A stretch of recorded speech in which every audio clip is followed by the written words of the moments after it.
esta enseñanza, estos estudios.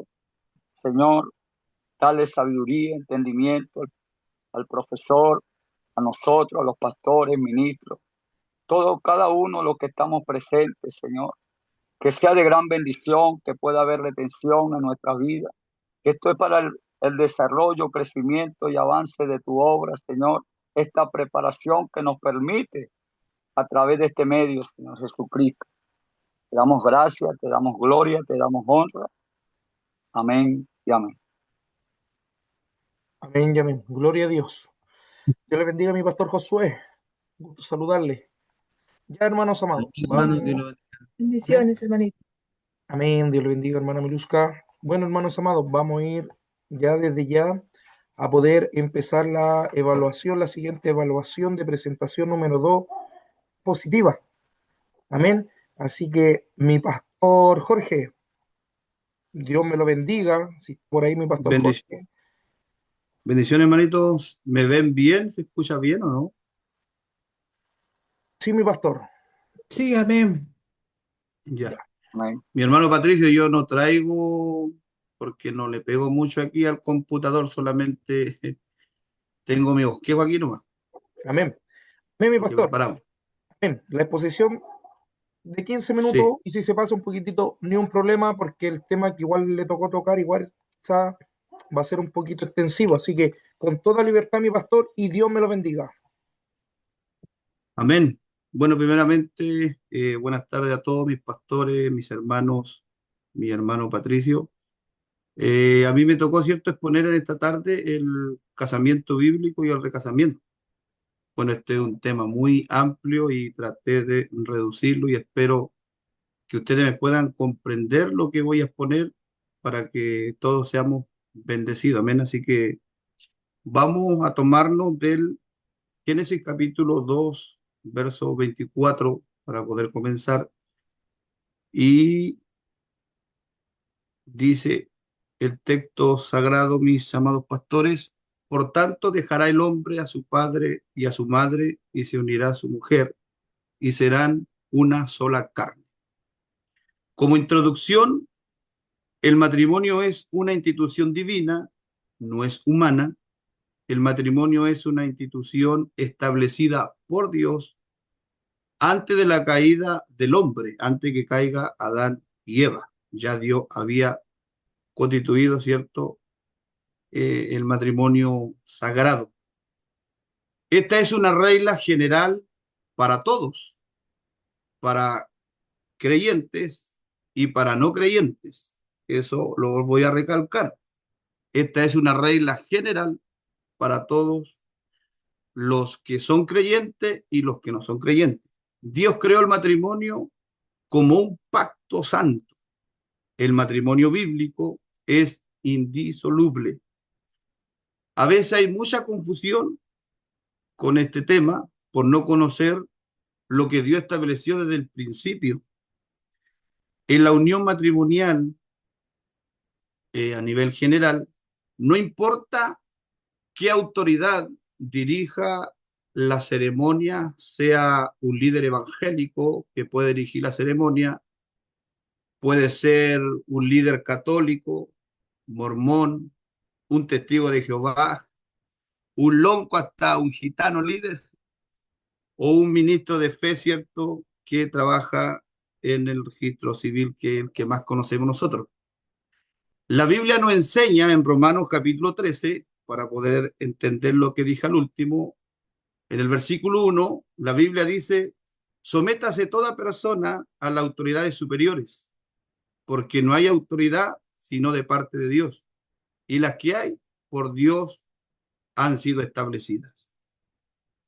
Matrimonio bíblico y la permanencia del pacto conyugal. El origen del casamiento bíblico, mis amados pastores y hermanos, fue instituido por nuestro gran Dios. Por eso que él en Génesis, capítulo 2, verso 24, él dijo, serán una sola carne. No fue inventado por el hombre, sino ordenado por Dios. Una unión única, permanente y exclusiva. Una sola carne implica unidad espiritual, emocional, física y de un pacto fiel.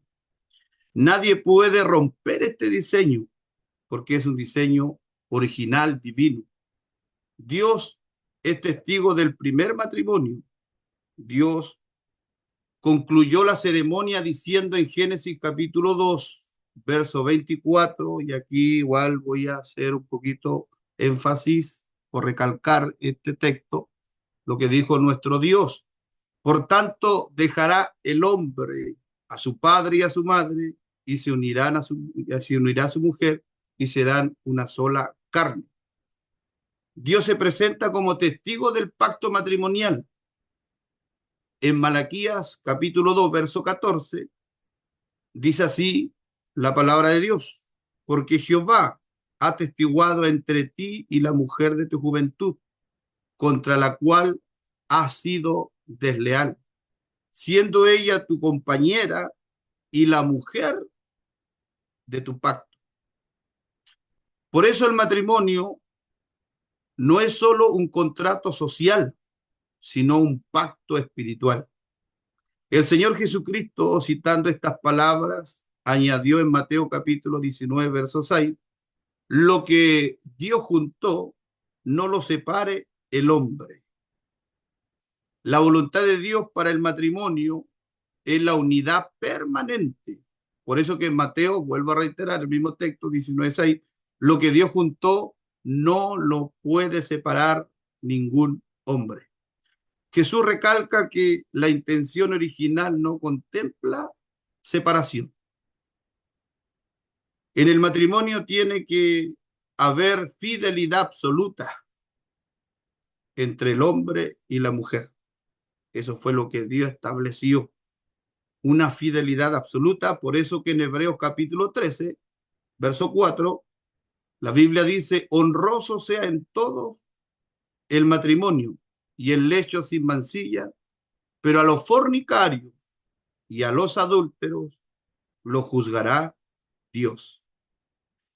El matrimonio establecido por Dios tiene que ser honroso, honorable, y así debe mantenerse, porque Dios juzgará a los que deshonren y manchen el matrimonio con adulterio.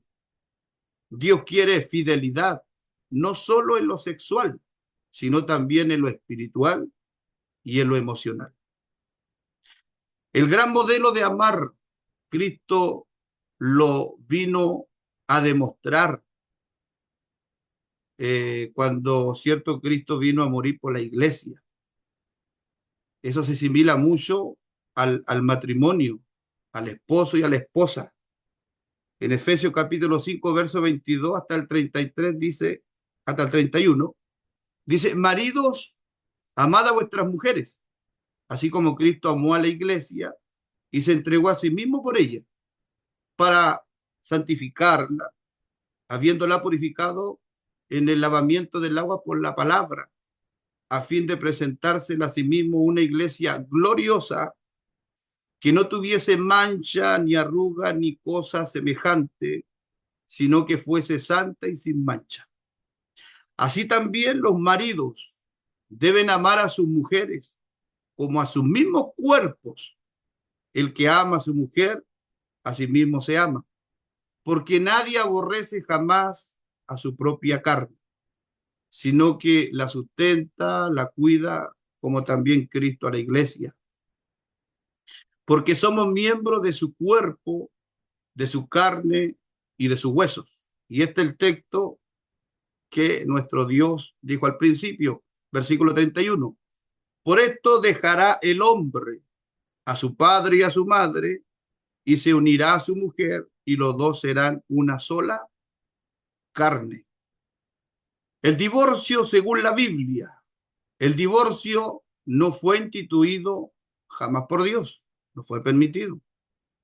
Podemos ver, ¿cierto?, al gran profeta Juan el Bautista denunciando públicamente el pecado de adulterio del rey Herodes, que estaba con Herodías, la mujer de su hermano Felipe. Cuando le grita en Marcos capítulo 6, verso 18, no te es lícito tener la mujer de tu hermano. reprendiéndolo públicamente. Jesús dice también en Mateo capítulo 19, verso 8, a los fariseos: por la dureza de vuestro corazón, Moisés os permitió repudiar a vuestras mujeres. Pero mire lo que dice: mas al principio no fue así. El permiso fue una concesión, no fue un mandamiento en el tiempo de Moisés. Mateo 19:9 dice: y yo os digo que cualquiera que repudia a su mujer, salvo por causa de fornicación. Todos sabemos, igual, ¿cierto? Voy a argumentar un poquito aquí, de que José quiso dejar a María secretamente porque era un hombre, ¿cierto?, justo y piadoso, y no quería difamarla, porque había concebido, ¿cierto?, del Espíritu Santo, y él pensó que había, ¿cierto?, fornicado antes del matrimonio. Pero aquí voy a hacer énfasis donde dice salvo por causa de fornicación. El divorcio es el resultado, amados pastores y hermanos, del pecado vergonzoso del ser humano.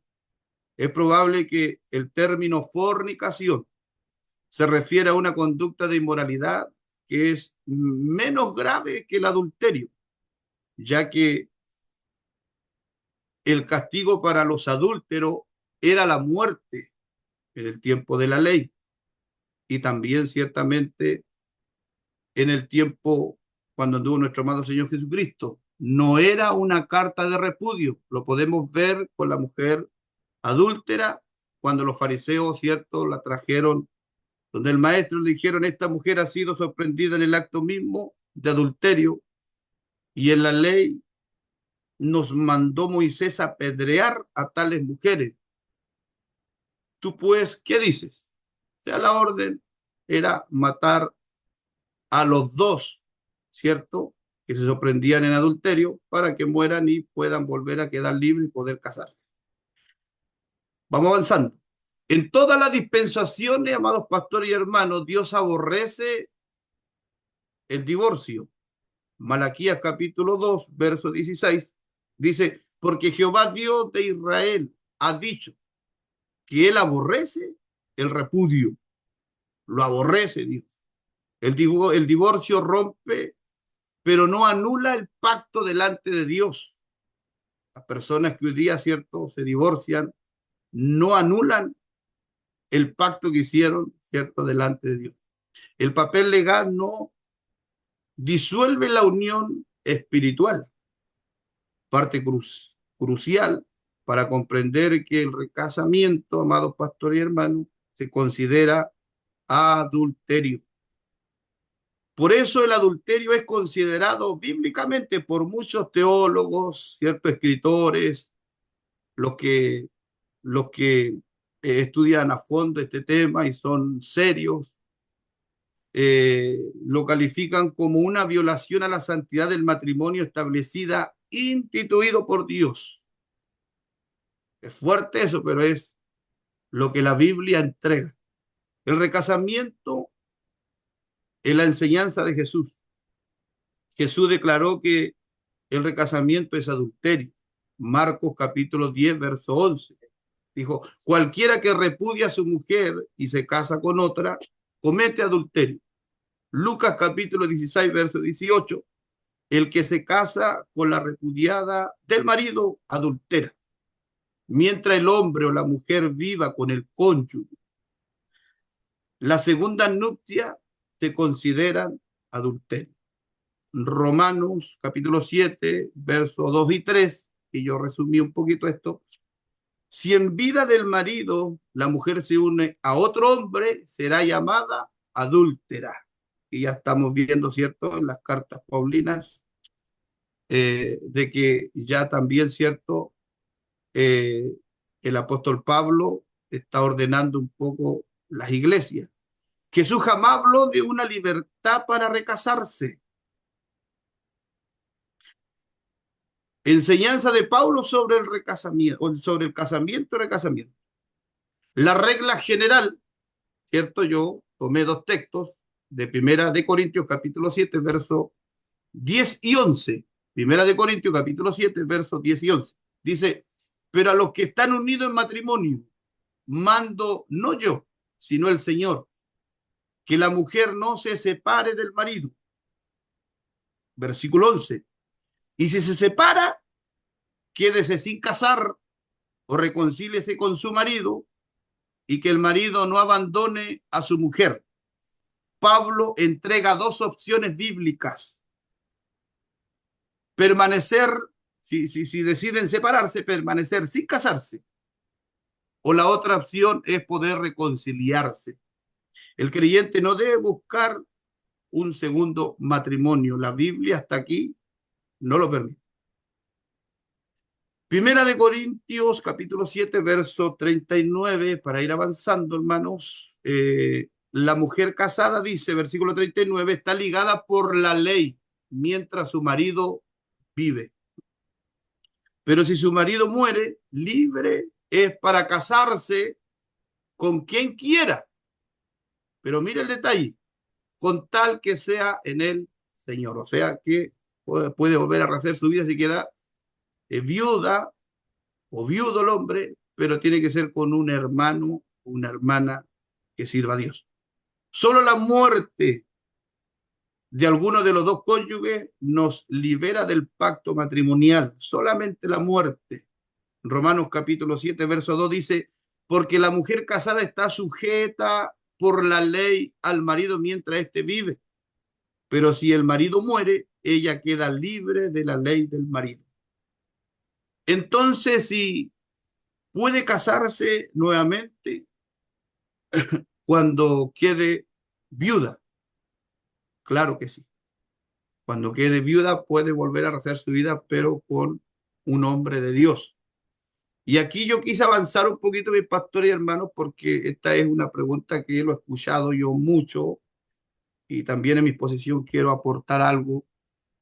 Es una pregunta muy común que es esta, porque el apóstol Pablo, ¿cierto?, le dice a Timoteo que los diáconos sean maridos de una sola mujer. Esto lo dice, ¿cierto?, en 1 Timoteo capítulo 3, verso 12, los diáconos sean maridos de una sola mujer y que gobiernen bien sus hijos y sus casas. Porque muchos argumentan, dicen aquí, si Pablo, ¿cierto?, dice que los diáconos sean maridos de una sola mujer, entonces es porque aquel tiempo los hombres, ¿cierto?, podían quizá hasta trabajar. Pero mira, aquí voy a dar yo, ¿cierto?, la exhortación de esto, lo que pudimos, ¿cierto?, buscar. Como la iglesia estaba recién creciendo, en aquel tiempo algunos creyentes venían con sus matrimonios a la iglesia rotos, otros, ¿cierto?, venían recasados varias veces y otros convivían sin estar ordenados bíblicamente. Por eso Pablo pide a Timoteo que los diáconos sean ejemplos y modelos, especialmente en la familia. Habían hombres que eran infieles, en esa actualidad, hombres que eran infieles, pero querían liderar.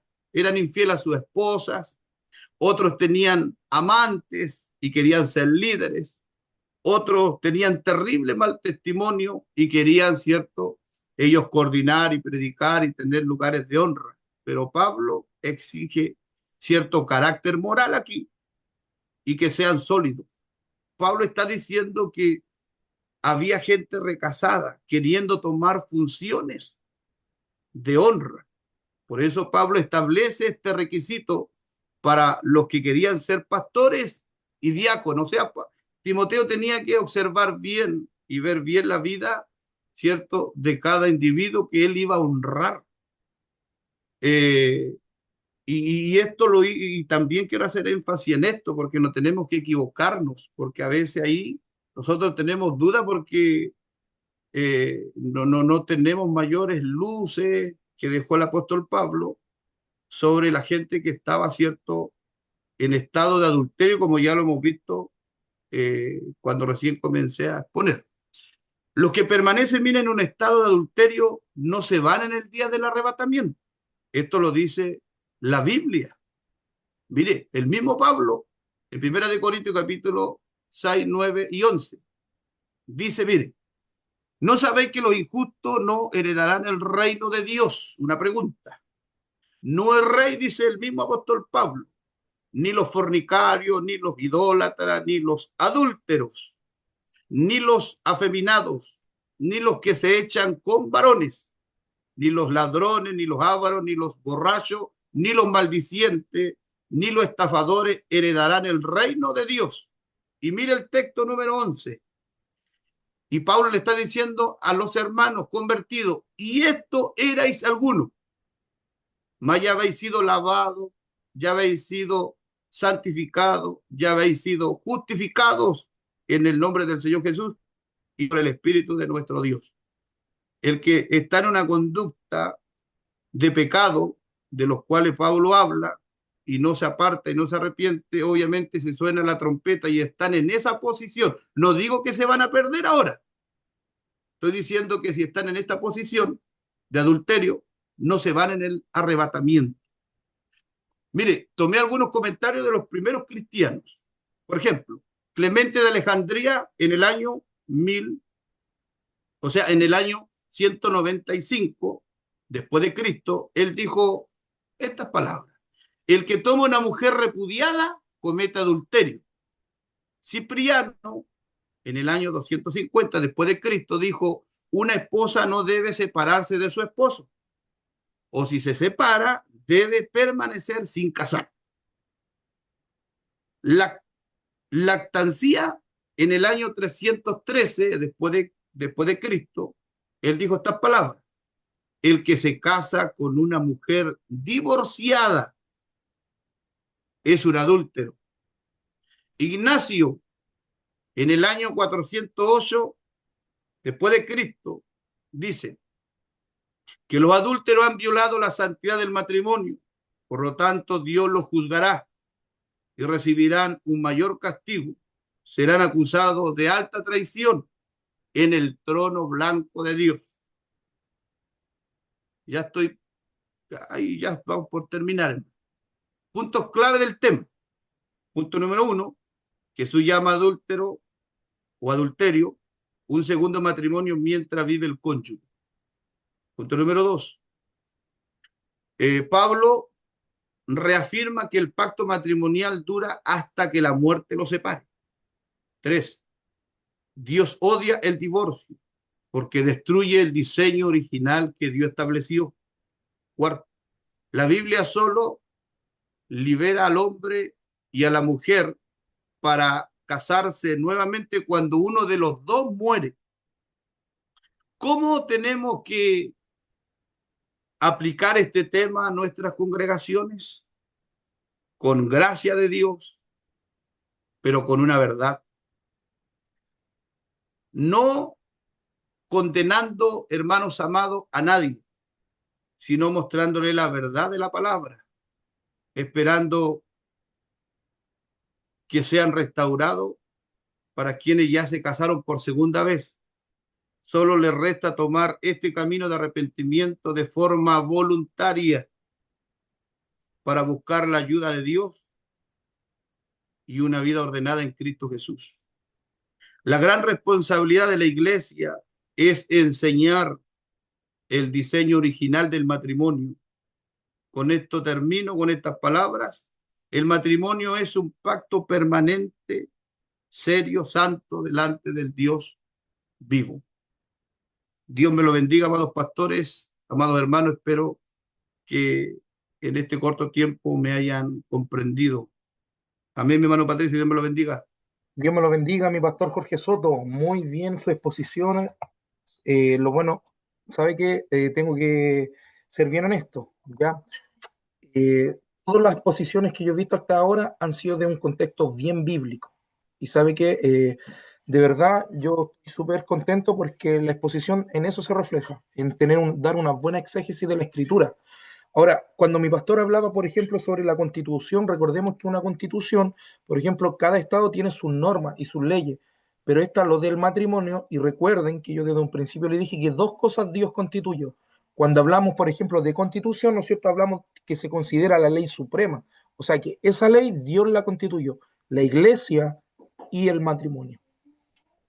¿ya? Para que la anoten ahí, la iglesia y el matrimonio Dios constituyó. Y tiene cada algo, y cada de estas dos constituciones tiene un diseño original. Y como lo expuso mi pastor Jorge Soto, claramente es así. Así que mi pastor Jorge Soto, un 7, muy buena su exposición. Eh, Realmente el biblio, yo tengo que decir, pues es bien, los textos bien exaltados, me gustó su forma como exaltó, como le dio énfasis al matrimonio, y también que la postura del recasamiento, ¿no es cierto? No hay ni un versículo que ampare el recasamiento. Entonces, muy bien, mi pastor Jorge Soto. ¿Alguna pregunta que quieran hacerle a nuestro pastor? No sé si hay alguien ahí que quiera preguntar. ¿Todo bien? Amén. Bueno, mi pastor Jorge Soto, Dios me lo bendiga. Un 7, Amén, mi así hermano. que muy buena la exposición hecha por usted. Amén.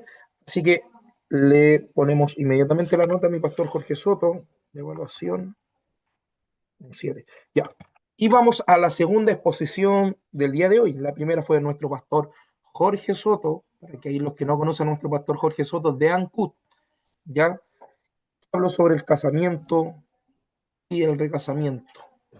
Así que le toca a mi pastor Patricio Jatip. Si está por ahí mi pastor Patricio. Amén, amén. Que Dios les bendiga. Amén, mi pastor Patricio. Dios me Muy lo buenas bendiga. tardes, muy buenas tardes, hermano Patricio, amados pastores y a todos los hermanos presentes. Que Dios les bendiga. Bueno, vamos a dar inicio, ya que el tiempo no corre, el tiempo vuela, así que queremos ocupar bien el tiempo, como dice Efesios capítulo 5, versículo 15.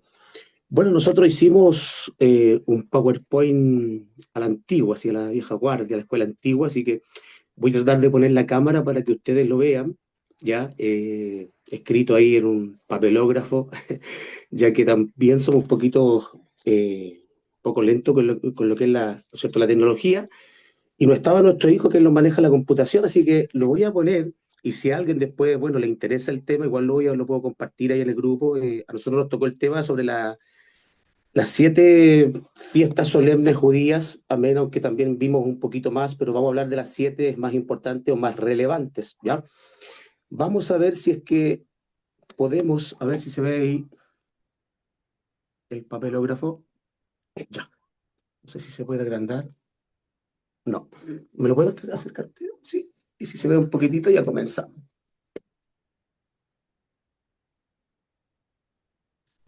¿Sí? Ya, es el otro ladito. Ya, muy bien. Ya, vámonos. Empecemos. Vamos a dar vuelta a la cámara. Estamos aquí esta es la sala de la radio, ¿ya? Así que vamos. Eh, ya. Dios les bendiga. Amén. ¿Se vio un poquitito ahí el papelógrafo? Siervo, sí. Sí se Sí, vio. ya. Amén. Si a alguien después le interesa el tema, igual podemos hacerlo llegar. Amén. Bueno, mis amados pastores, hermanos, nos tocó a nosotros el tema sobre las 7, ¿no es cierto?, fiestas solemnes judías celebradas cada año. ¿Ya? Y esta tiene una conmemoración, ¿no es cierto?, especial en Jesucristo. Así que vamos a partir, amén, estas 7 fiestas solemnes judías, estas fiestas que se celebran anualmente, conmemoran eventos históricos como el éxodo de Egipto y también otros significados religiosos. En la fe cristiana se cree que estas fiestas presagian y cumplen en la obra redentora de Jesucristo. Amén. Bueno, nosotros también como pertenecientes a una etnia, a un país, también tenemos nuestras fiestas, nuestras celebridades, el pueblo judío, ya tanto el pueblo judío mesiánico, ortodoxo y ultraortodoxo, amén, celebran estas fiestas judías, algunos, no todos, no todos, son solamente los ortodoxos y ultraortodoxos, amén, que son un poquito más celosos de la ley, celebran en realidad todas las fiestas judías, también en el judaísmo moderno, también se celebran otras fiestas que en realidad si nos queda un poquitito de tiempo, vamos a tratar de poder mencionarla, hacer un poquito de, ¿no es cierto?, de énfasis en ella. Pero bien, vamos con la primera fiesta, amén, que es la Pascua judía o el Pesaj, amén, que celebra la liberación de la esclavitud de los israelitas en Egipto, amén. En la última cena, amén, la celebró en el contexto de la Pascua, Dios libró a los israelitas cuando pasó el ángel de la muerte matando a los primogénitos de los egipcios. Amén. Y la conmemoración en Jesucristo es el sacrificio de Jesús, se compara con el Cordero Pascual.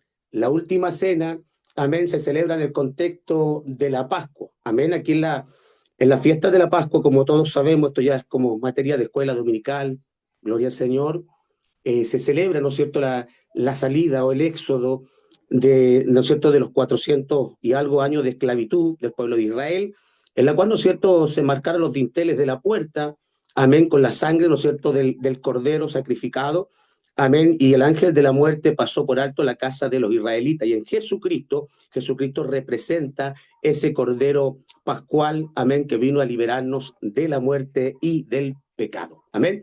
La segunda fiesta es la fiesta de los panes sin levadura. Es una celebración judía que dura 7 días y conmemora la salida de los israelitas de Egipto. Se celebra inmediatamente después de la Pascua, del 15 al 21 de Nisán, mes hebreo, y consiste en consumir pan sin levadura, ya que no hubo tiempo para que el pan fermentara. ¿Ya? Era tan rápida la salida del pueblo de Israel de Egipto, amén, que no hubo tiempo para, ¿no es cierto?, para que el pan pudiera fermentar, y la conmemoración en Jesucristo, el pan sin levadura o sin leudar, representa en Jesucristo la pureza y que Él llegó justo a tiempo a nuestra vida, la vida sin pecado, amén, que nosotros los cristianos atribuimos a Jesucristo. Amén. La tercera fiesta, amén, estamos hablando de las fiestas más importantes o las fiestas solemnes que, bueno, conocemos un poquitito, mis amados pastores, amados hermanos, la cultura judía. Tuvimos la bendición de trabajar un tiempo, amén, con los judíos, la comunidad israelita aquí en Chile, amén, y conocemos, podríamos decir bien de cerca, conocimos rabinos, conocimos Hasán, conocimos a los cantores, directores de comunidad, conocimos la sinagoga, y conocemos algunas de las culturas judías. Voy a detenerme un poquito en el punto 3, estoy un poquito nervioso igual, pero vamos a detenerlo un poquitito. Amén, si bien, como decía al principio, cada uno de nosotros pertenece a una etnia, a un país. El problema no es, hermano, nosotros tenemos que amar a Israel, como dice la Biblia. Amén, hay promesa que le dijo a Abraham: benditos sean los que te bendijeren y malditos son los que te maldijeren. El problema es que hoy día, hermanos queridos, amén, yo no creo en la teoría del reemplazo. Dios tiene un trato especial para la iglesia, otro trato especial para Israel. Pero hoy día, hermano, se ve mucho que se está judaizando. Estamos viendo mucho hoy día que incluso hay hermanos que hoy día, cristianos, ¿no es cierto?, contemporáneos nuestros, que están celebrando este tipo de fiestas judías, comiendo comida judía. Amén. Y nosotros amamos a Israel. Amamos a Israel. Yo creo que todos los pastores presentes, la mayoría de nosotros tiene, yo acá también en la oficina tengo una banderita de Israel, ¿no es cierto?, una menorá, tenemos la bandera también de nuestro país. Amamos a Israel, pero el problema es cuando se comienza a idolatrar, amén, se idolatra, amén, tanto las fiestas como las culturas, como las comidas, amén, y ese es un gran problema que se está viviendo también en estos tiempos, amén, pero sigamos porque quiero aprovechar bien el tiempo. ¿Me avisa usted, amor, cuando lleve los 15 minutitos? ¿Ya? Si me paso 3 minutitos puedo, ¿verdad, hermano Patricio? Sí, mi pastor, ni un problema. Amén. Bien, vamos con la tercera fiesta, que es la fiesta de las primicias. Amén. Esta fiesta se presentaba la gavilla de la cosecha de la cebada como una ofrenda a Dios. Esta fiesta, en la conmemoración en Jesucristo, Jesucristo es visto, amén, como las primicias que resucitaron de entre los muertos, según lo escrito en 1 Corintios capítulo 15, versículo 20, un pasaje muy lindo, amén, que revela que Jesucristo fue el primero en resucitar de los muertos, amén. Y Jesucristo resucitó el mismo día que se presentó la ofrenda en el templo. Así que un pasaje muy lindo, si quiere una nota, 1 Corintios capítulo 15, versículo 20. Amén. Tenemos también la cuarta fiesta, amén, que es la fiesta de Pentecostés, amén, que su significado es, ¿no es cierto?, término de la cosecha de grano. Se celebra 7 semanas después de la Pascua. Amén. Fiesta de los judíos en memoria de la ley que Dios le dio en el monte Sinaí, que se celebraba 50 días después de la Pascua del Cordero. Amén. Conmemoración en Jesucristo, 50 días después de la resurrección de Jesucristo. llegó la venida del Espíritu Santo a los apóstoles, discípulos y todos los ahí reunidos, y nace la iglesia gloriosa. Amén, se cumplió la promesa que Jesús le había dado a sus discípulos, todos lo conocemos, ¿no es cierto? No se muevan de Jerusalén hasta que sean revestidos de un poder de lo alto. Amén, Hechos capítulo 1, versículo 8. Amén, y continúo donde quede. A ver, vamos a la conversión en Jesucristo. 50 días después de la resurrección de Jesucristo, llegó la venida del Espíritu Santo a los apóstoles y todos ahí reunidos, y nace la iglesia gloriosa, se cumplió la promesa de Jesucristo, marcando, escuche bien esto, el nacimiento de la iglesia y el inicio de su misión para difundir el mensaje de Jesucristo. Gloria al Señor. Amén. Es muy bueno saber por qué nosotros también, bueno, hay de diferentes ramas aquí, pastores, a veces algunos decimos soy cristiano o evangélico pentecostal y ni siquiera tenemos el significado o sabemos por qué, amén, somos pentecostales, porque la iglesia nace en un movimiento carismático bien bonito, ¿no es cierto?, que es en Pentecostés, Hechos capítulo 2, amén, viene la venida del Espíritu Santo, el cual nos capacita para poder llevar este mensaje glorioso, amén, con poder, con unción, con gracia y con denuedo. El Pentecostés también significa 50 o 50, gloria al Señor. Amén. Y lo lindo que en Pentecostés también se cumple esa promesa maravillosa de Joel capítulo 2, verso 28. Amén. ¿No es cierto? La promesa del Espíritu Santo, gloria al Señor, que en los postreros tiempos, los postreros días, dijo el profeta Joel, amén, recibiréis, ¿no es cierto?, la promesa del Espíritu Santo, amén, de una manera, ¿no es cierto?, hermano mío, para toda carne, gloria al Señor. Y se cumple esa promesa preciosa, amén, la cual también, ¿no es cierto?, que también llegó a nuestra vida por misericordia del Señor, amén. Vuestros hijos y vuestras hijas, ¿no es cierto?, profetizarán, amén, los ancianos soñarán sueños, y también sobre los siervos y sobre las siervas derramaré de mi Espíritu Santo en aquellos días, y se cumplió, amén, después, amén. Sabemos que el Señor Jesucristo fue crucificado, amén, en la Pascua, gloria al Señor, y 50 días después de la Pascua, también se le llama la fiesta de la semana, 50 días después de la Pascua, amén, porque todos sabemos que Jesucristo resucitó y se le apareció a sus discípulos por más de 50 días, a más de 500 personas con pruebas indubitables, gloria al Señor. Al día 50 asciende al cielo, y después que Jesucristo asciende al cielo viene la venida del Espíritu Santo, amén, y fue 50 días después de una fiesta de Pentecostés. Amén. Entonces, la conmemoración en Jesucristo, 50 días después de la resurrección de Jesucristo, llegó la venida del Espíritu Santo y a los apóstoles y a los ahí reunidos, y nace la iglesia gloriosa y se cumplió la promesa, marcando el nacimiento, amén, de la iglesia y su misión de predicar el evangelio. La quinta fiesta, amén, también que se celebra anualmente, amén, en los judíos, es la fiesta de las trompetas, o también, ¿no es cierto?, a los que les gusta el hebreo, gloria al Señor. Se fue un poquito la luz de la pantalla. Amén. La fiesta de las trompetas, pero se escucha, ¿verdad? ¿Alguien quiere alguna señal por ahí? Amén, amén. ¿Sí? Todo bien. Ya, muchas Sí, gracias. amén. Muchas gracias, amados. La fiesta de las trompetas, amén, o también, ¿no es cierto?, el Rosh Hashanah, que marca el comienzo del año nuevo judío y se caracteriza por el sonido del chofar o el cuerno de carnero. Esta fiesta, la conmemoración en Jesucristo, esto es lindo, hermano, simboliza el llamado al arrepentimiento y se proyecta hacia el sonido de la trompeta final. Como todos conocemos ese pasaje tan emblemático que siempre lo predicamos hasta en campaña, en la calle, 1 Tesalonicenses capítulo 4, versículo 16, 17, cuando dice, porque el Señor mismo, con voz de mando, con voz de arcángel y con trompeta de Dios, descenderá del cielo. Ve, ahí habla de la trompeta de Dios. Así que, hermano, la conmemoración en Jesucristo simboliza el llamado al arrepentimiento y se proyecta hacia el sonido final de la trompeta, y pusimos como un pasaje, amén, de referencia, 1 Tesalonicenses capítulo 4, versículos 16 y 17. Me quedan 3 minutitos ya, pero si igual podemos pasarnos un poquitito, ¿ya? Bien, continuamos, mis amados. Seguimos con la fiesta de las 7 semanas solemnes judías. Tenemos la sexta fiesta, amén, que es la fiesta de los tabernáculos, amén, o Sukkot, amén. Se celebra, amén, construyendo y viviendo en cabañas o tiendas temporales para recordar la peregrinación de 40 años de los israelitas por el desierto. Conmemoración en Jesucristo simboliza la venida futura de Jesucristo y el momento en que Él habitará entre los hombres, liberándolos del pecado. Amén.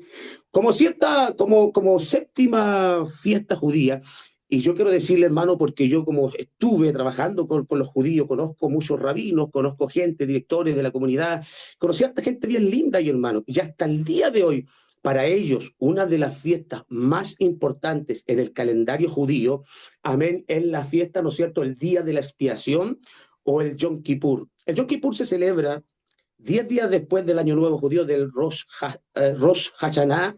10 días después viene, ¿no es cierto?, el día de la expiación o el día del perdón de los pecados o el día del Yom Kippur. ¿Qué es lo que es el Yom Kippur? Ellos celebran, es el día más importante del calendario judío. Yom Kippur o día de la expiación o día del perdón se centra en el arrepentimiento, el ayuno, la oración para buscar el perdón de Dios. Alabe lo que Él vive. Varios de nosotros se nos ha olvidado ese día tan importante.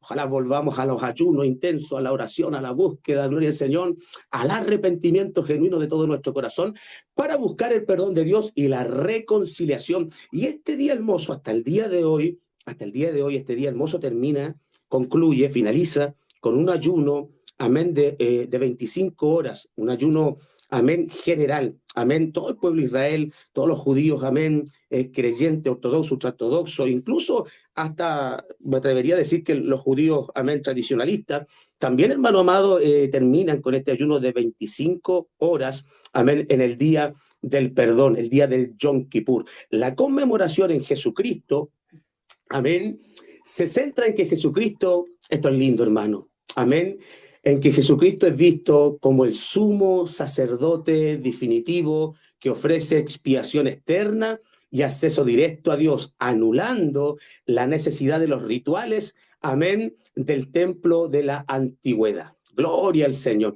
Y existen también otras festividades judías de menor relevancia, amén, o que se consideran menos importantes que las principales, como es el caso de la Hanukkah, fiesta de las luces, que conmemora la rededicación del segundo templo en Jerusalén, el Purim, que celebra la salvación de los judíos persas de un complot para aniquilarlos, como se narra en el libro de Esther. Amén. Es una fiesta alegre o un carnaval judío, y antes de terminar, mis amados pastores, no lo quise aquí poner acá en los papelógrafos, pero a mí me roba el corazón, que lo predicamos un poco tiempo atrás, nos invitaron a una iglesia que estaba cumpliendo 50 años, estaba cumpliendo las bodas de oro. Amén. Y había en el antiguo Israel, amén, se celebraba, amén, una fiesta muy especial. Amén. Yo sé que los pastores, los estudiosos de la Biblia que están aquí presentes, amén, saben de lo que me voy a referir, pero esta fiesta no la anoté aquí dentro de las fiestas más importantes. Amén. Pero cada 50 años, gloria al Señor, después de la fiesta de Pentecostés, amén, cada 50 años se celebraba una fiesta, pero extraordinaria, que pasaba un fenómeno especial, amén, que se llamaba la fiesta del jubileo. Gloria al Señor. Amén. Ese día, gloria al Señor para siempre, amén, era el día del perdón, el día en que se recuperaban las tierras, el día en que las deudas quedaban pagadas, el día en que los esclavos quedaban libres, el día, ¿no es cierto?, en que se perdonaban deudas. Ese día maravilloso, ese fenómeno ocurría cada 50 años en el antiguo Israel, y era una fiesta pero maravillosa. Pero lo lindo y lo precioso que nosotros no tenemos que esperar 50 años, porque con la venida de nuestro Señor Jesucristo, Él perdonó nuestros pecados, Él perdonó nuestras deudas, recuperamos, ¿no es cierto?, nuestro terreno perdido. Así que Dios les bendiga grandemente. Esta nuestra humilde, amén, exposición, amén, de su servidor, su hermano y pastor Patricio Jatip. Muchas gracias por su atención, muchas gracias por la oportunidad también de poder exponer. Y si alguien, por ejemplo, quiere, no sé, o le interesa el papelógrafo ya para poder exponerlo, no sé, a la iglesia o a algún grupo de hermanos, o algún estudio, amén, aquí están, no son sacados de la internet, tampoco, amén, ahí los buscamos pasaje a pasaje bíblico, tanto en el Antiguo como en el Nuevo Testamento, para poder, amén, exponer sobre estos temas. Así que Dios les bendiga y muchas gracias por su atención. Amén. Dios me lo bendiga, mi pastor Patricio. Amén. Así que muy bonita su presentación. Se dieron cuenta que toda la fiesta tuvo una representación y prefiguración, ya sea en la iglesia o en Cristo, en el tiempo eclesiástico. Ahora, como decía, y qué bueno que lo recalcó usted, mi pastor Patricio, por ejemplo, anda esta secta de los judíos mesiánicos o los cristianos mesiánicos, que imponen estas fiestas, ¿no es cierto? Obviamente nosotros, en el contexto que le hacemos cultural a estas fiestas, tienen una representación en Cristo o en la iglesia, ¿ya? Pero inmediatamente Pablo, hablando, ¿no es cierto?, en una de sus epístolas dice que nadie, ¿no es cierto?, se le puede exigir ya sea de comer o de fiesta, dando a conocer que ya eso no es para nosotros ya válido, pero sí se conocen y lo vemos que tiene una representación en Cristo. Así que yo quiero hacerle una pregunta a mi pastor Patricio. Yo le voy a hacer una pregunta. No sé si alguien más quiere Amén. hacer una pregunta, ya que habló de que usted, bueno, su nombre es Hatip. Hatip. Amén. De dónde mi pastor nace? ¿O de dónde? Ya. ¿A qué historia, Amén. aparte de la historia, llama su apellido? Amén. Bueno, después que les diga de dónde viene el apellido de Jatino, me vayan a tirarme piedras, palos, tomates podridos, las papas, los camotazos, los palos. Bueno, nuestro apellido es sirio, ¿ya? Viene, ¿no es cierto? Es palestino.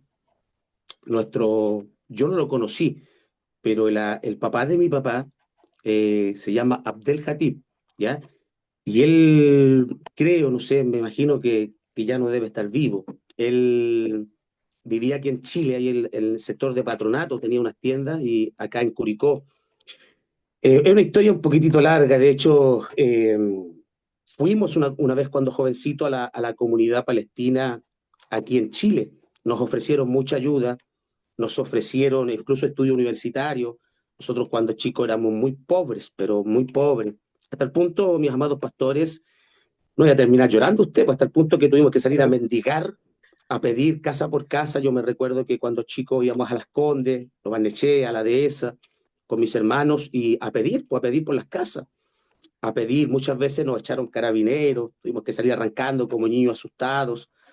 Y me acuerdo que en una ocasión, con uno de mis hermanos sanguíneos, fuimos a la comunidad y nos ofrecieron mucha ayuda, incluso poder viajar al país.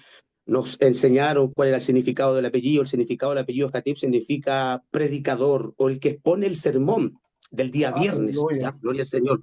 Nos explicaron el significado, nos invitaron a viajar, nos invitaron a darnos mucha ayuda. Yo les conté que mi papá trabajaba como albañil en la construcción y nos ofrecieron un cambio de vida, pero que la comunidad nos podía ayudar bastante, de verdad, pero fue justo cuando mi madre empezó a dar los primeros pasos en el Evangelio, porque usted tenía que aceptar el paquete completo. Usted tenía que aceptar viajar al país y no podía devolverse en cierta cantidad de años. Era por lo menos mínimo, tenía que estar 8 años allá en En Palestina. Siria, en Palestina. Amén. Sí, no podía usted volverse antes. Y dentro de eso usted tenía que aceptar su religión, sus culturas. Y yo me acuerdo que nosotros teníamos en ese entonces 14 años con mi hermano sanguíneo y decidimos, bueno, y también mi madre que influyó mucho también en nosotros y estaba dando los primeros pasos en el Evangelio. No, como uno tenía que viajar, pues nosotros en ese momento no conocíamos todavía a Cristo y por una ayuda económica nosotros estábamos dispuestos a viajar, a ser hombre bomba, estábamos dispuestos a todo, gloria al Señor, amén. Pero, pero gracias a Dios que necesitábamos un permiso notarial de nuestra madre. Incluso nuestro padre también se negó, porque mi padre también, a ver, que tenía un padre bastante acomodado, con mucho dinero, dueño de tiendas, de locales comerciales, y creo que también allá tenía amasaba una gran fortuna allá en su país. Mi padre siempre fue resentido, siempre, nunca tuvo un padre presente. Así que, bueno, la historia es un poco más larga, prácticamente nació de un accidente, así que creo que en otra ocasión podríamos contarla, pero de ahí viene el origen del apellido. Amén. Y eso también nos ocasionó un problema también cuando trabajamos ahí con los judíos, amén, cuando trabajamos en la comunidad, hasta el punto que siendo un buen trabajador responsable, un día un director de la comunidad nos pidió que nos sacaran, que nos despidieran solamente por el apellido, amén, que tenía raíces, amén, siria. Así que eso, mi amado, ya, si Mi le cuento pastor. más, capaz que nos dice todos No, llorando ahí, así que no. Me lo no quiero bendiga, mi enredar su pastor. vida, Amén. pero hoy día, hijo del Rey de Reyes y Señor de Señores. Amén, Amén. mi pastor. Ahora no tiramos dinamita, somos una dinamita. Aleluya. Aleluya. Dios me lo bendiga, mi pastor Amén. Patricio. Dios le bendiga, un gusto saludarle. Un 7, mi pastor. Amén. Bueno, por honor y al tiempo vamos y pasar a la tercera exposición, mi pastor Fernando, que lo ve ahí. Dios me lo bendiga. Mi pastor Patricio, muchas gracias. Bendiciones. Mi pastor Fernando, un gusto saludarle. Amén, muchas gracias, hermano Patricio. Espero que se escuche bien también. Amén, sí, súper bien. Sí, bueno, contento y agradecido también por estar disfrutando de estos momentos que son obviamente valorables en todo lo que tiene que ver con la enseñanza, para lo que queremos también ir aprendiendo siempre. Amén. Mientras somos peregrinos en esta tierra, somos siempre enseñados por la palabra y por la experiencia en esta vida. Amén. Así que, mire, quiero tratar también de minimizar, ya que un hermano de nuestra iglesia me ayudó para poder hacer una vía dispositiva, como también desconoce un poquitito todo lo que es la tecnología para estos asuntos, pero me ayudó para poder compartir una vía positiva, Amén. esperando que obviamente sea comprensible para todos, que podamos siempre ser bendecidos por la palabra del Señor. Aprovecho de saludar a todos los que están presentes de una manera también bien especial. Así que, ¿puedo poner la vía, cierto? Sí, mi pastor Sí. tiene toda la libertad. Dios me lo Ya, bendiga. ok. Vamos a tratar acá, como me habían enseñado, a ver si podemos, acá, me estuvieron enseñando un poquito antes.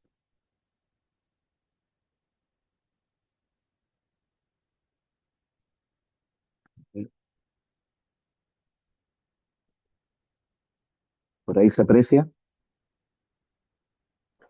Sí, se ve. Ya. Eh, bueno, vamos con la ayuda del Señor a compartir un poquitito sobre un tema que son bien profundos, obviamente.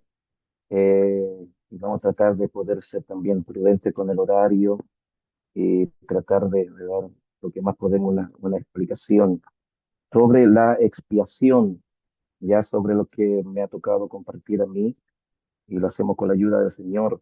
Y bueno, una pregunta que siempre ha surgido esto, porque vamos a ocupar este tiempo, obviamente, en este espacio para poder hablar un poquito sobre los sacrificios del Antiguo Testamento, por la sencilla razón de que en el sacrificio tenemos la clave del significado, obviamente, de la muerte de Cristo, porque hay muchas teorías que son modernas en esta época que se han ofrecido para explicar esa muerte, pero cualquier explicación que excluye ese elemento expiatorio, obviamente sabemos que es antibíblica, puesto que nada es más señalado no, en el Antiguo, en el Nuevo Testamento, es el empleo de términos que son expiatorios para poder dar a conocer la muerte de Cristo, que obviamente la Biblia lo describe como el Cordero de Dios, es decir, que su sangre limpia del pecado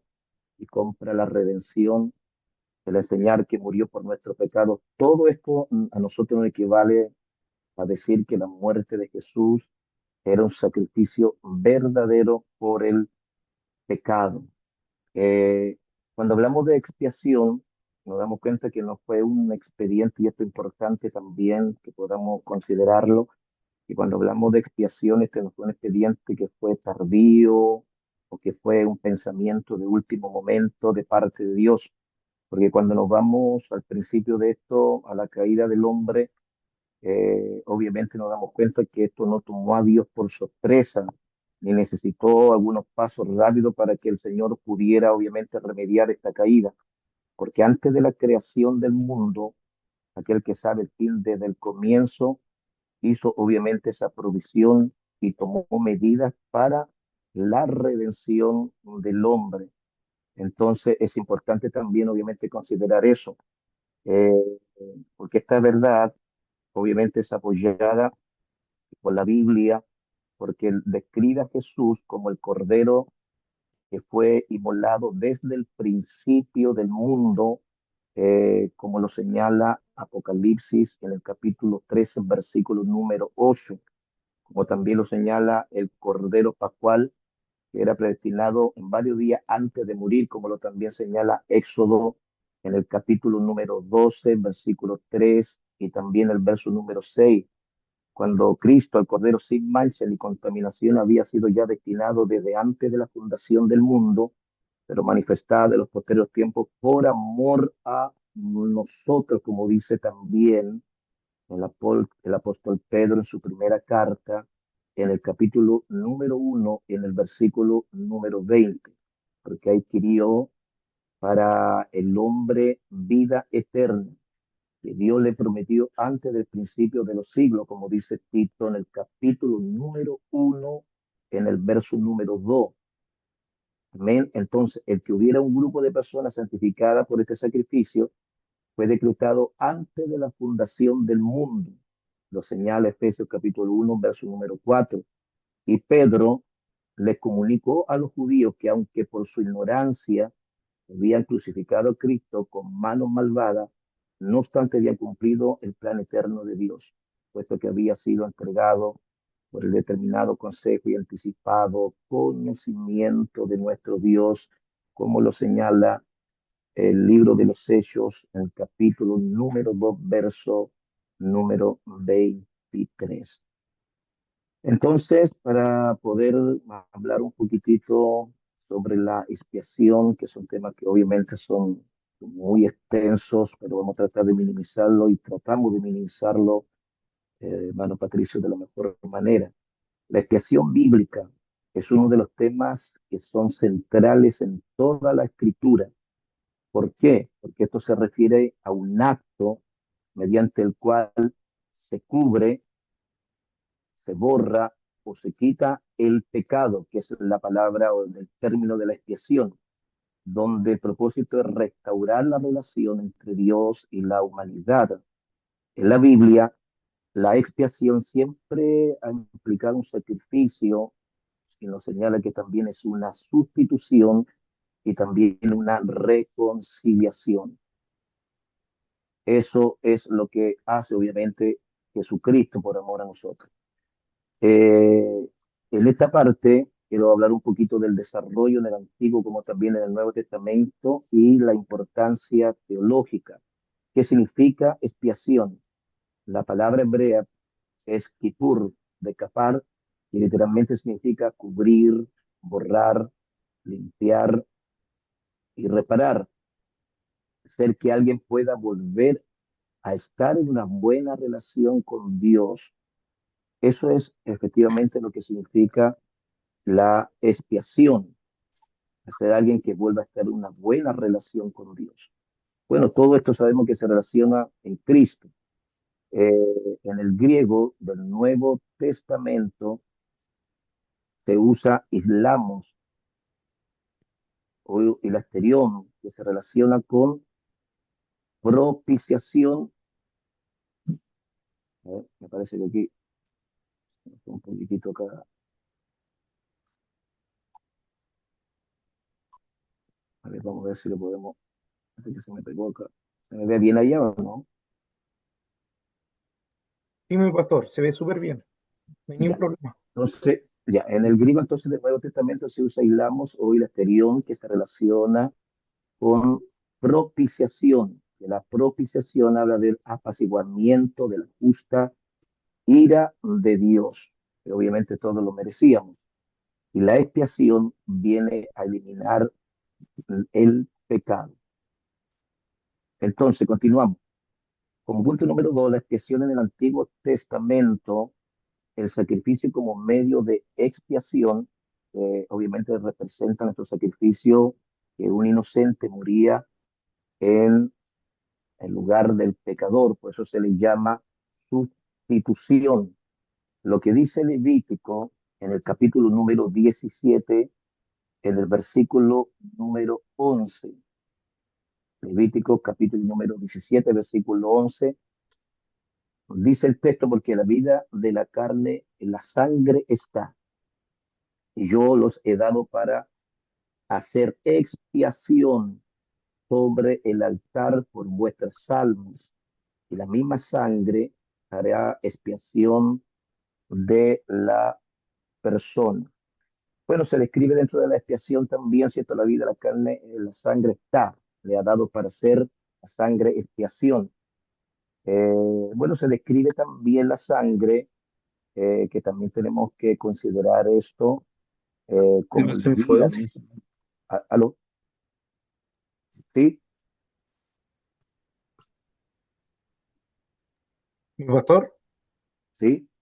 sí, ¿Se escucha? sí, súper claro, mi pastor. Ah, ya, sí. Parece que había escuchado algo. ¿Continúo? Sí, amén. Ah, ya. Bueno, estaba comentando entonces, se describe la sangre como la vida misma del animal. El hebreo dice literalmente, y yo os la he dado, como dice el texto ahí en la Reina Valera, la vida de la carne y la sangre está, y la he dado para hacer expiación. El hebreo dice literalmente, y yo os la he dado, hablando de Dios, lo que subraya la acción que manifiesta el Señor de ofrecerle al pueblo, por gracia, los medios de expiación. Y entonces esto tenemos que reconocer que es un don que hemos recibido por gracia de Dios, aún en el Antiguo Testamento, porque se hará esta expiación por la persona, porque la vida del animal también rescata a la persona del oferente, del merecido juicio, amén, del Señor. Entonces, el pecador merecía la muerte por causa del pecado, pero Dios aceptaba la vida de un animal como un sustituto solamente simbólico. Y también hay que recalcar que aún eso, obviamente no quitaba, obviamente eso era todo un acto externo, eso ya creo que todos estamos claros con eso para poder avanzar. Punto número, la letra número B, hablamos de los principales sacrificios expiatorios que lo encontramos en Levítico, en el capítulo 1 al verso número 7, que habla obviamente de la ofrenda por el pecado, que lo conocemos también obviamente en el término hebreo, zakat, ¿cierto? O la ofrenda por la culpa, que era asham. Cada una trataba de diversas formas de pecado, pero todas señalaban la necesidad de la sangre para para el perdón. Y esa palabra obviamente me gustó mucho porque ese término proviene de una raíz que significa errar en blanco, fallar también, donde también refleja la idea de cometer un error o también cometer una transgresión. Entonces, el significado de esa palabra se traduce como pecado, una ofrenda de pecado, que se refiere al sacrificio que es específico y se ofrece para expiar un pecado involuntario o por descuido. Entonces, la ofrenda tenía como propósito la purificación y una reconciliación con Dios después de haber, obviamente, cometido ese dicho acto. Entonces, ¿qué es lo que es una ofrenda por el pecado? Una ofrenda por el pecado era un sacrificio que se realizaba conforme a la ley mosaica, expiaba el pecado.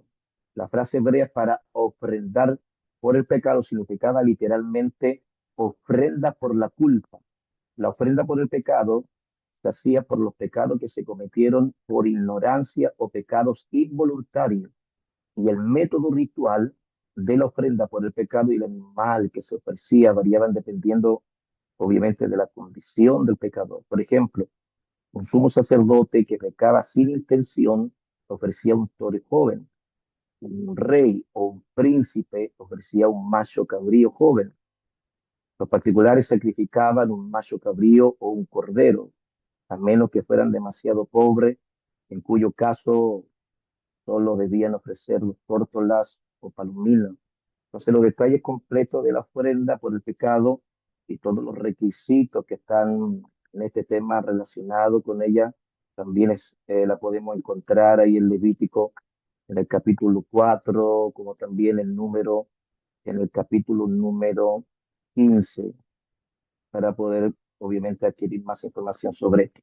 Pero cada una de estas trataba diferentes formas de pecado, pero otras también señalaba la necesidad de la sangre del perdón. Seguimos avanzando un poquitito. El día de la expiación, como se conoce el Yom Kippur, que lo señala también en Levítico capítulo número 16, que habla que es el corazón del sistema expiatorio del Antiguo Testamento, que lo que incluía el sacrificio del macho cabrío. La sangre se llevaba al lugar santísimo para purificar el santuario y también al pueblo.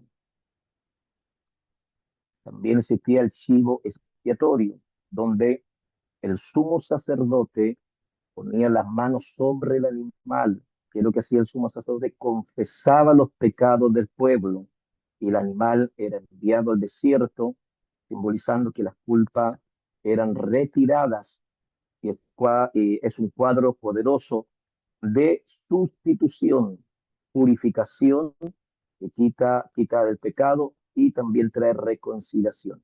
Pero esta expiación era provisional, que debía repetirse cada año. Eso creo que todos lo tenemos claro. Bueno, la expiación en el Nuevo Testamento, con Jesucristo, la expiación alcanza su cumplimiento completamente definitivo, porque Cristo es como sacrificio perfecto, porque el Nuevo Testamento presenta a Jesús como el Cordero de Dios que quita el pecado del mundo. Eso es lo que señaló Juan en el capítulo número 1, en el versículo número 29. Eso fue lo que dijo Juan. Dijo, el siguiente día vio Juan a Jesús que venía a él y dijo, he aquí el Cordero de Dios que quita el pecado del mundo. Entonces, con el sacrificio de Jesús, es lo que vemos que cobran vida los símbolos del Cordero de la Pascua y los otros sacrificios del Antiguo Testamento. La expiación de pecados en medio de la sangre de un cordero es la figura de Jesús, el Cordero de Dios, que mediante su muerte obtendría la salvación final para el pueblo de Dios y lo redimiría así de la muerte, lo redimiría también del pecado y también de Satanás. Entonces, bueno, Juan el Bautista que quita el pecado del mundo, hace una referencia al sacrificio y a la muerte sustitutoria de Jesús para apaciguar la ira divina por medio de la expiación por el pecado, que la propiciación, como lo señala también Pablo en Romanos 3:25, Hebreos 2:7, 2:17, Primera de Juan 2:2, Primera de Juan 4:10. El apóstol Pedro también lo recalca en Primera de Pedro capítulo 2, verso 24, como también Primera de Pedro 3:18. Seguimos avanzando. Entonces, el Cordero de Dios que quita el pecado del mundo, haciendo referencia a Jesús, el sacrificio perfecto que fue ofrecido una sola vez y para siempre, como lo menciona el autor de los Hebreos en el capítulo número 10, en el versículo número 10 al 14. Dice, en esa voluntad somos santificados mediante la ofrenda del cuerpo de Jesucristo hecha una sola vez para siempre. Y ciertamente todo sacerdote está día tras día ministrando y ofreciendo muchas veces los mismos sacrificios que nunca pueden quitar los pecados. Pero Cristo, habiendo ofrecido una vez para siempre un solo sacrificio por los pecados, se ha sentado a la diestra de Dios. He ahí en adelante esperando hasta que sus enemigos sean puestos por estrado de sus pies, porque con una sola ofrenda hizo perfecto para siempre a los santificados. Entonces, la voluntad de Dios provee así santificación, el estado de ser hecho santo a través de una ofrenda que es única y obviamente diferente, concretamente porque hablamos del cuerpo de nuestro Señor Jesucristo, o sea, una muerte completamente física. Amén. Y seguimos avanzando para no poder retrasarme más, porque también hablamos de los resumen del argumento anterior y que pone el acento a la eficacia del sacrificio de Cristo en estos textos que acabamos también de compartir, cuando dice que Cristo también fue ofrecido una sola vez para siempre, aunque el sacerdote cada día tras día, lo que muestra que su labor de ofrecer sacrificio nunca terminaba, pero que nunca pueden quitar los pecados tampoco. Entonces, la obra sacrificial de Cristo ha terminado y ahora se sienta a la diestra de nuestro Dios, con lo que eso nos demuestra haber logrado la seguridad de todo el perdón pleno, completo y definitivo por todos los pecados.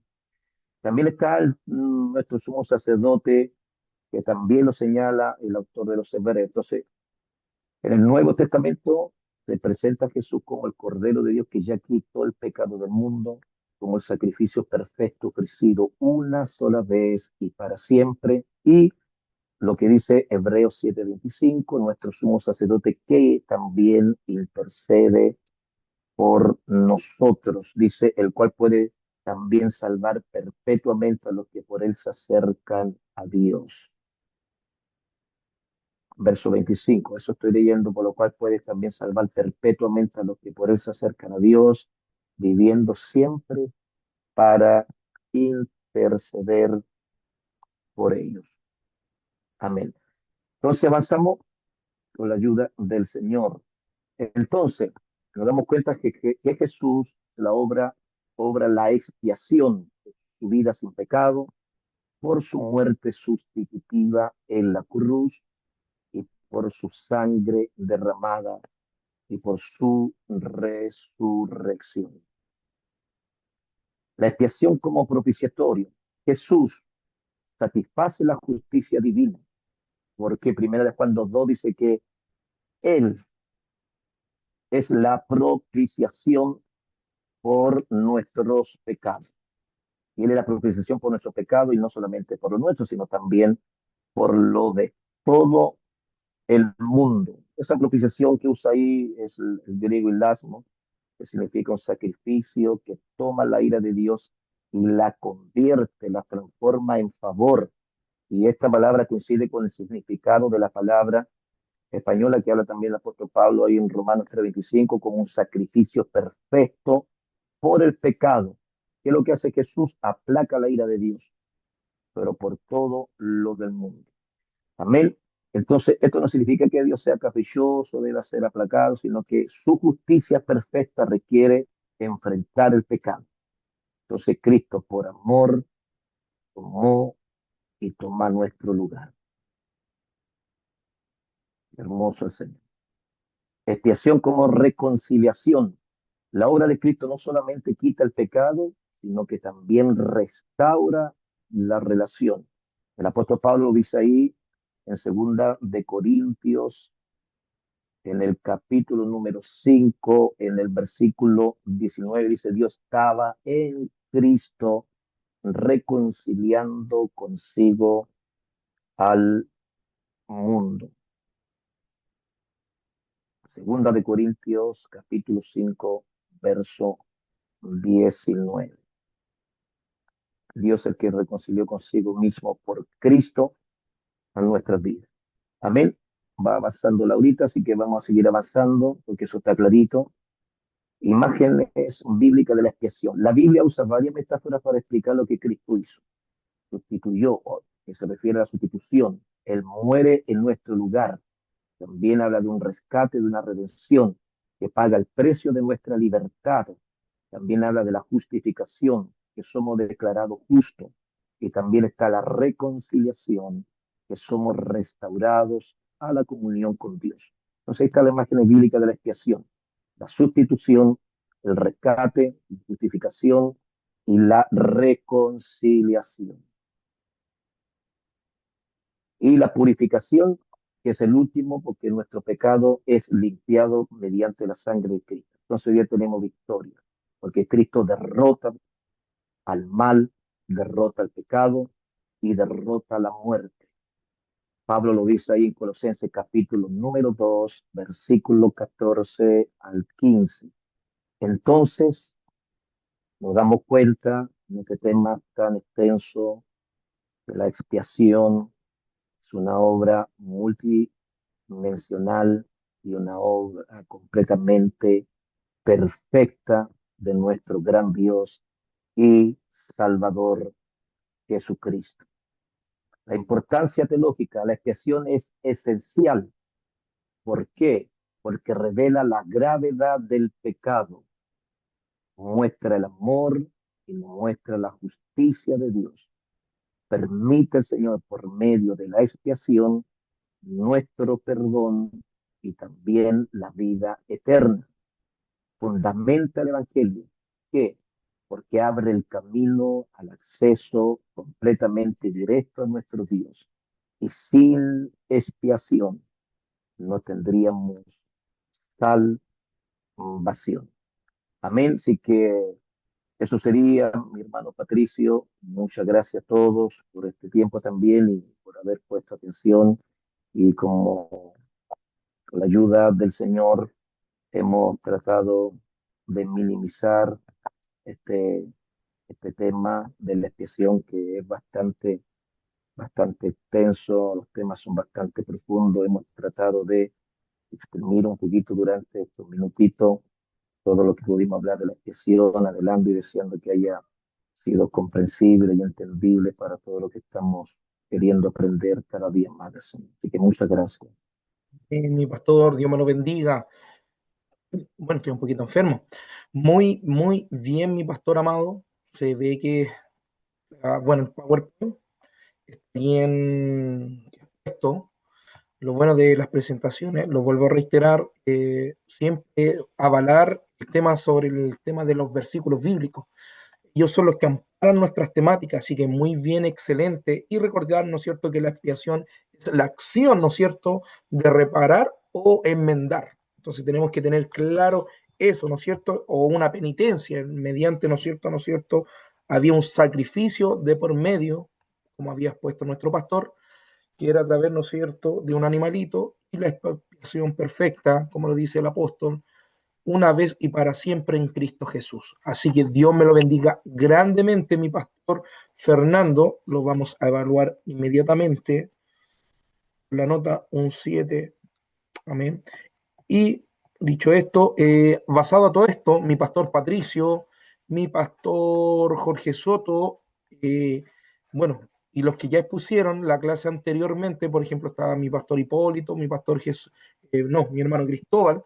Si pueden, el día de mañana vamos a necesitar todo este material, si los pueden enviar por el WhatsApp del grupo. Por ejemplo, para tener un conocimiento más, como dijo mi pastor Patricio, tener redactado eso, si lo tiene usted, mi pastor, lo puede enviar al grupo. Mi pastor Fernando, si puede enviar usted este PowerPoint al Sí, grupo, no hay problema. ¿ya? Lo ideal es que podamos enriquecer todas estas temáticas, podamos enriquecernos nosotros también y para sacarle provecho. Po. En una de esas puede ser también nos sirve para la escuela dominical, para cada pastor o cada hermano, pueda tenerlo ahí a disposición. Así que le hago esa invitación a mi pastor Fernando, mi pastor Patricio y todos los hermanos que ya han expuesto alguna temática. Por ejemplo, mi pastor Jorge, si también puede mandar esa sobre el casamiento o si tiene resumido algo, también lo puede enviar. Amén. Dicho esto, mi pastor Fernando, un 7. Dios me lo bendiga. Amén, gracias.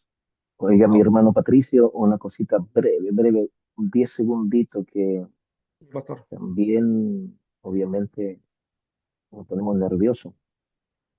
Mm. Creo que los nervios siempre son buenos, porque los nervios hablan de la dependencia del Señor, no de nuestras capacidades.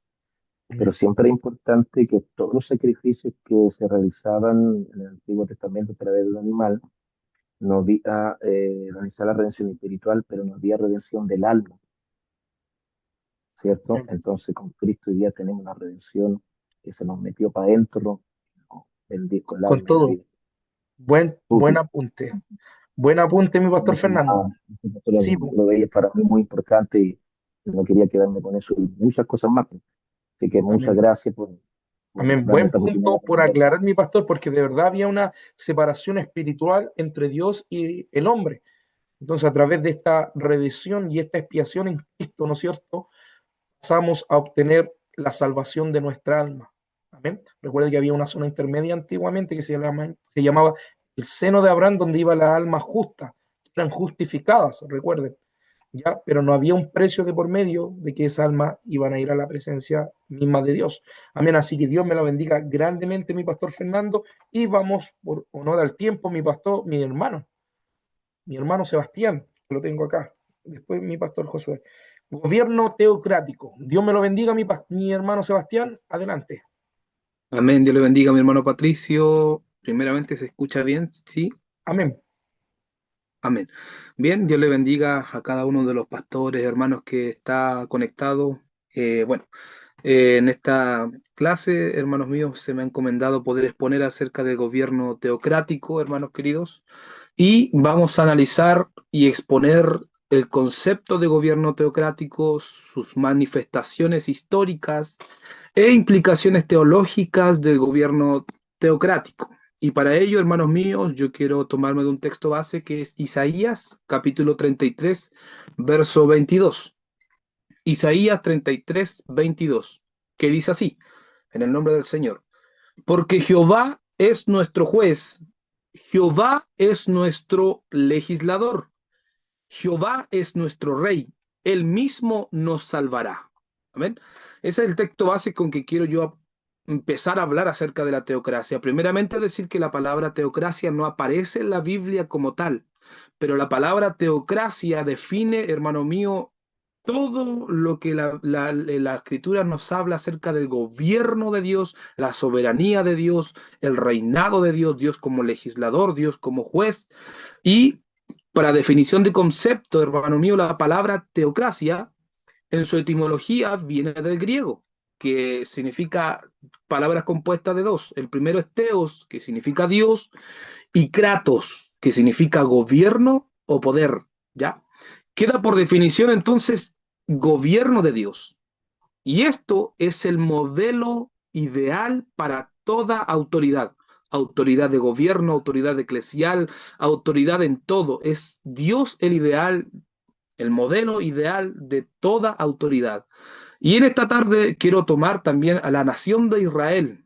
Es el primer y principal ejemplo de este tema. En Éxodo capítulo 19, Éxodo 19, verso 6, Dios le dijo al pueblo de Israel, vosotros, a las gentes, me seréis un reino de sacerdotes y gente santa. Y este era el ideal puro de Dios, ¿ya? El ideal puro de Dios. Dios quería gente santa y un gobierno, un reino de sacerdotes, ministros de Dios. Y este era el ideal puro de Dios, el reconocimiento de la gente y sometimiento a la triple soberanía de Dios, que es de que lo tomo del texto base que acabamos de leer. Dios como juez, Dios como legislador y rey. Este es el fundamento de la teocracia. Esta es la naturaleza de la teocracia. ¿Ya? Y esto, hermano querido, estos pasajes bíblicos revelan el diseño divino para la autoridad perfecta. Una pregunta, ¿hay autoridad perfecta hoy en día en la tierra? ¿Habrá alguna autoridad perfecta? ¿De qué manera el modelo teocrático de Israel funciona como ejemplo para comprender la autoridad divina? ¿Cómo repercute la teocracia en la historia y en la iglesia? Primero, decir que la palabra clave para entender la teocracia, el gobierno de Dios, es soberanía. Soberanía, el dominio absoluto y universal de Dios, ¿ya? La palabra clave para entender este tema es soberanía, ¿ya? Para entender esto en toda su extensión es menester examinar el fundamento de los pactos, ¿ya? El desarrollo histórico en Israel y el cumplimiento eclesial y escatológico. Como primer punto, hermanos míos, el fundamento del pacto o el fundamento de la teocracia.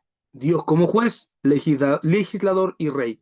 Esta triple función de Dios que nombra Isaías, el pasaje del texto base, nos presenta declaraciones concisas y completas de la naturaleza del gobierno teocrático.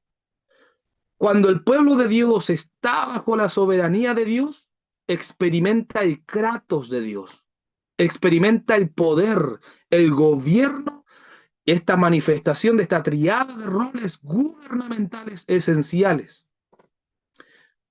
Primero voy a desglosar lo que dice Isaías. Recuerda, este es el fundamento, es la naturaleza de la teocracia. El poder legislador.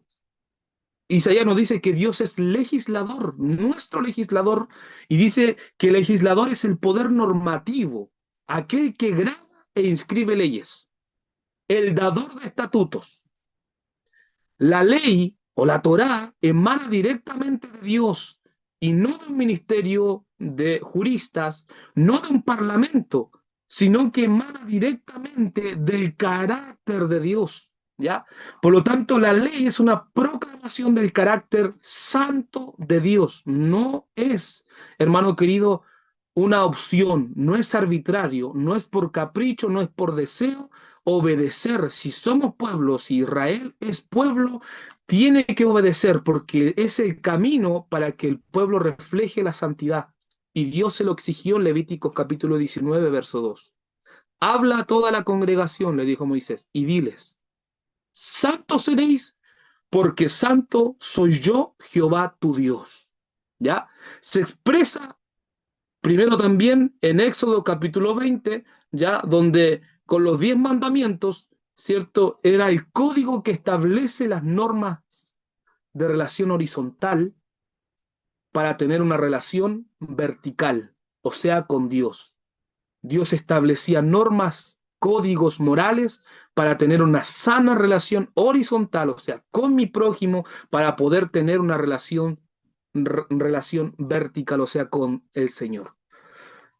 El segundo punto que nombra Isaías, ya, es que Jehová es nuestro juez, el poder judicial, el que juzga, el que administra justicia y el que restablece el orden.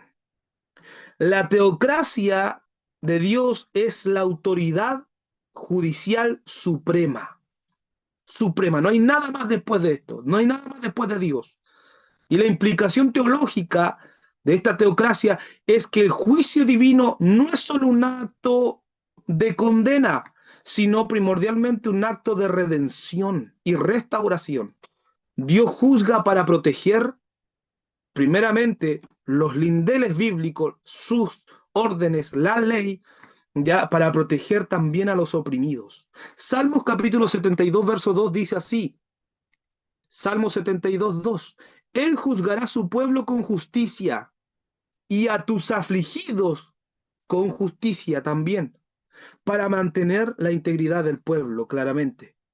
Esta función se evidenció más claramente, la posición de Dios como juez, se evidenció más en el libro de los jueces, donde Dios levantaba líderes para salvar y juzgar al pueblo de sus opresores, demostrando que la justicia y la liberación son inseparables en la teocracia de Dios.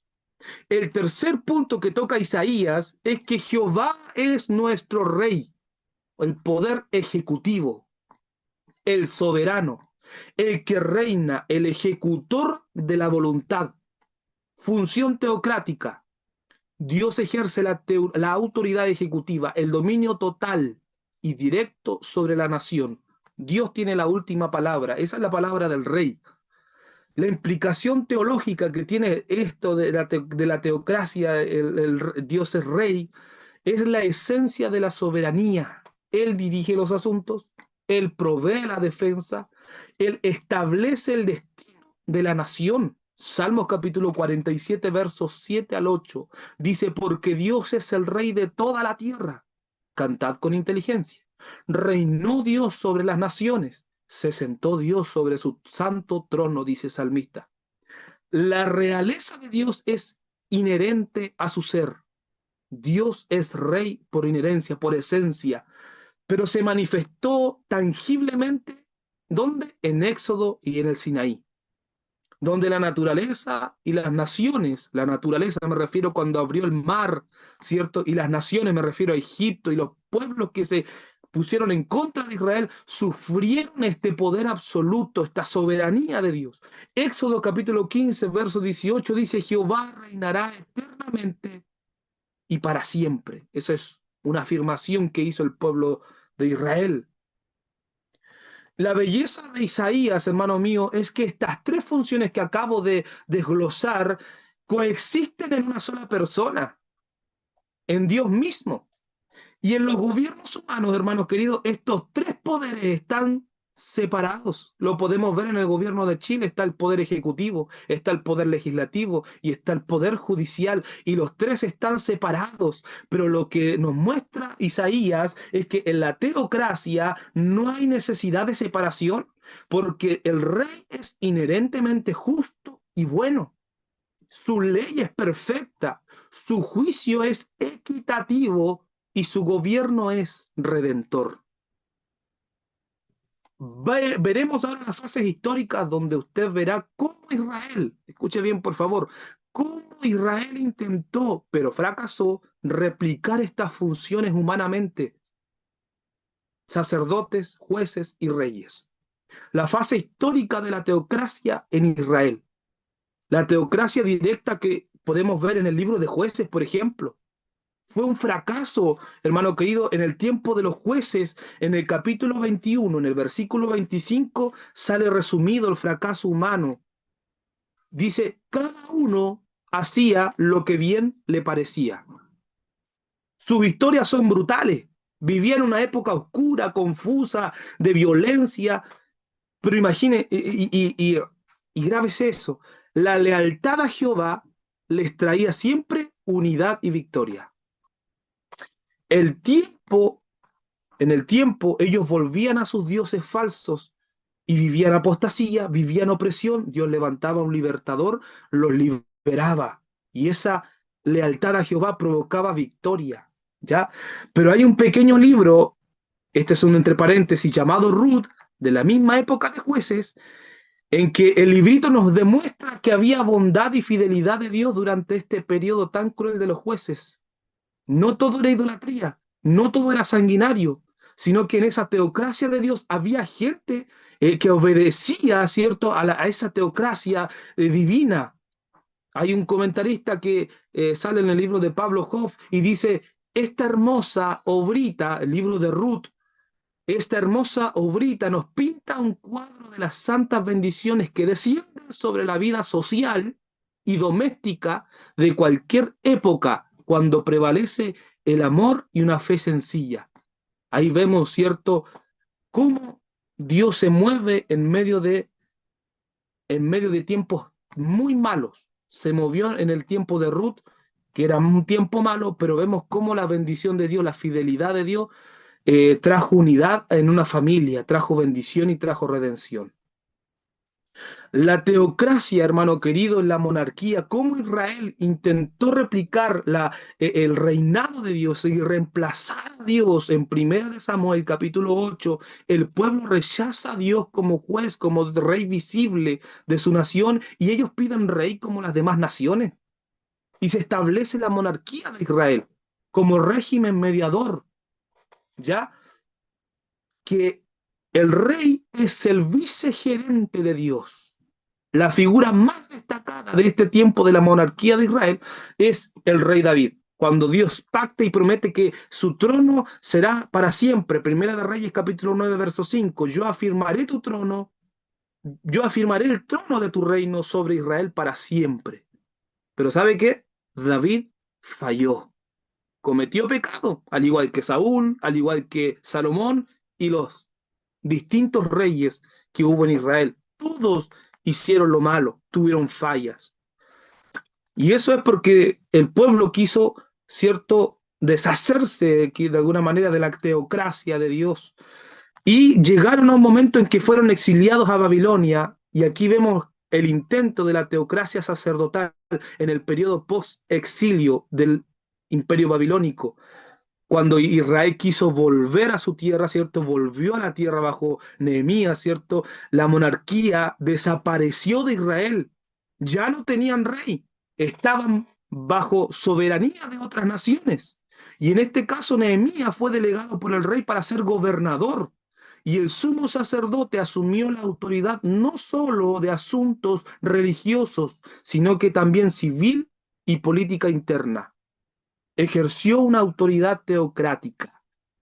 Esdras puso un altar y se expuso las escrituras desde la mañana hasta el mediodía, porque el pueblo estaba descuadrado con las reglas de Dios, con la ley. Cuando se dieron cuenta de sus errores, lloraron, gimieron, se arrepintieron y hubo un gran avivamiento en Israel. Pero al pasar el tiempo, esta teocracia sacerdotal o este tiempo que los israelitas trataron, ¿cierto?, de vivir, reemplazar a Dios, ¿cierto?, de alguna manera, pasó el tiempo y el sacerdocio se fue haciendo cada vez más corrupto hasta llegar a lo que vemos en la época de Jesús. La concentración en la ley preparó el escenario para la llegada de Jesús, el rey, el sacerdote para siempre, que cumpliría todo lo que exigía el Antiguo Testamento perfectamente. Jesús es el cumplimiento legislativo, judicial y heredero al trono de David. Todo lo que Isaías nombraba para que sea un gobierno teocrático, lo tuvo Jesús. La vida y obra de Jesús en los evangelios deben ser vistas como la culminación y el cumplimiento perfecto de la teocracia fallida de Israel. Él no solo restaura el modelo caído, ¿cierto? Sino que lo perfecciona. ¿Por qué? Porque tiene un cumplimiento al reinado. Mateo capítulo 1, verso 1 nos nombra que Jesús era hijo directo de David. Marcos 11 nos nombra que la gente lo reconocía como rey. Al momento de Marcos 11 decir que tuvo una entrada triunfal. Y el título de el Cristo le confirman el derecho al trono. Jesús cumplió más de 300 profecías del Antiguo Testamento. Su linaje, su ministerio, su muerte y su resurrección, todo es cumplimiento. Donde los reyes de Israel fallaron, Él triunfó. Donde los sacerdotes fallaron, Él triunfó. Él encarna las tres funciones las tres funciones teocráticas sin imperfección, hermano mío. Él legisló. No solo da la ley, sino que la cumple y es más, la profundiza. Mateo capítulo 5, el Sermón del Monte, verso 21 al 48, le decía, no solamente te digo que si miras a la mujer de tu prójimo, sino que si ya codicias en tu corazón, ya pecaste. O sea, estás profundizando la ley de Dios. Él es juez justo porque ejerce autoridad sobre el pecado, la enfermedad, los demonios y demuestra su poder para administrar juicio y justicia redentora de Dios. Él es el Rey eterno. Juan capítulo 18, verso 36 dijo, mi reino no es de este mundo, lo que evita la corrupción de este mundo. Su reino ya presente, pero no consumado, se consumará en su segunda venida en aspectos escatológicos, en tiempos finales. Ya su pueblo pasará, ya su pueblo hoy, hablando en tiempos de la iglesia, no es territorial, sino que es espiritual. No hay una nación, no hay un estado, no hay un lugar físico, sino que ahora es espiritual. La membresía ya no es por linaje, sino por fe y nuevo nacimiento, como lo dijo Juan capítulo 3, verso del 3 al 5, no puedes ver el reino de Dios si no naces nuevamente. Por lo tanto, la teocracia en la iglesia, y esto hay que dejarlo en claro, que la Biblia lo manifiesta, que la teocracia en la iglesia es una realidad. La iglesia es el pueblo de Dios bajo la soberanía directa de Dios. Cristo como la cabeza. Nos gobierna Dios en la iglesia. Por tanto, en la iglesia hay teocracia. Él dejó pastores, maestros y evangelistas para la edificación de su pueblo por medio de su palabra. No bajo la palabra del presidente, de un ministerio, de un pastor, no, bajo su palabra bendita. Y hay que hacer mención de que yo mientras buscaba y estudiaba este tema, hermano querido, hay que hacer mención que la iglesia no es un estado. Su reino no es de este mundo. Y debemos de hacer distinción a una creencia impulsada por John Rushduni, ¿ya? Que él creó lo que se llama la teonomía, que dicen que hay que imponer la ley del Antiguo Testamento, ¿ya? Solo los cristianos deben ocupar puestos o cargos o gobiernos para administrar la sociedad según la ley bíblica, y que la teonomía que está dentro de la teocracia, ¿ya? La teonomía está dentro de la teocracia, pero no es el tiempo de la iglesia para gobernar, porque la Biblia habla de tiempos finales y escatológicos, hermano querido. Entonces, ¿cómo debe reflejar la iglesia la justicia, la ética, el carácter de este reino teocrático sin caer en la tentación de buscar poder temporal? Mateo capítulo 28, verso 19 dice que la iglesia debe de hacer este trabajo y de hacer discípulo a todas las naciones, bautizando en el nombre del Padre, del Hijo y del Espíritu Santo, enseñándoles que guarden todas las cosas que os he mandado. Y Jesús nunca habló de tomar cargos públicos, sino que enseñó, ¿cierto?, a dar testimonio morales. Amén. Para seguir avanzando, bueno, no era el Hermano, tiempo, ya estoy terminando. hermano Sebastián, si puede, unos 2 minutitos, ya porque el tiempo se nos va y queda una exposición más. Sí, amén. Amén. La teocracia en la escatología. El clímax será el reino milenial y la nueva Jerusalén. En Apocalipsis capítulo 21:3 dice que el tabernáculo de Dios estará con los hombres. Ahí sí ya habrá teonomía, ahí ya sí habrá teocracia completa, ahí se cumplirá, se consumará la obra. Es más, hay un texto, y con esto culmino, hermanos míos, en Primera de Corintios capítulo 15, verso 24 al 28, que dice, luego el fin, cuando entregue el reino a Dios y Padre, cuando haya suprimido todo dominio, escuche bien, cuando haya suprimido todo dominio, toda autoridad y potencia, porque preciso es que él reine hasta que haya puesto a todos sus enemigos debajo de sus pies, y eso será en el reino futuro, en el reino milenial, y el postrer enemigo que será destruido es la muerte, porque todas las cosas las sujetó debajo de sus pies. Y cuando dice que todas las cosas han sido sujetas, a él claramente se exceptúa aquel que sujetó todas las cosas. Amén. Así que con conclusión, hermanos, ya hemos visto el fundamento de la teocracia, la historia de la teocracia y su cumplimiento en el milenio. El hombre busca entre derecha, centro o izquierda. La iglesia no tiene una posición política. La iglesia predica a Cristo y solamente se logrará la teocracia, el gobierno divino, cuando reconocemos y nos sometemos a la soberanía de Dios. Y el sometimiento se hace solo posible en la persona de Jesucristo. Dios le bendiga, hermano Patricio, se hacía la exposición. Amén, Dios me lo bendiga, mi hermano Sebastián. Muy clarita su exposición, mi hermano amado.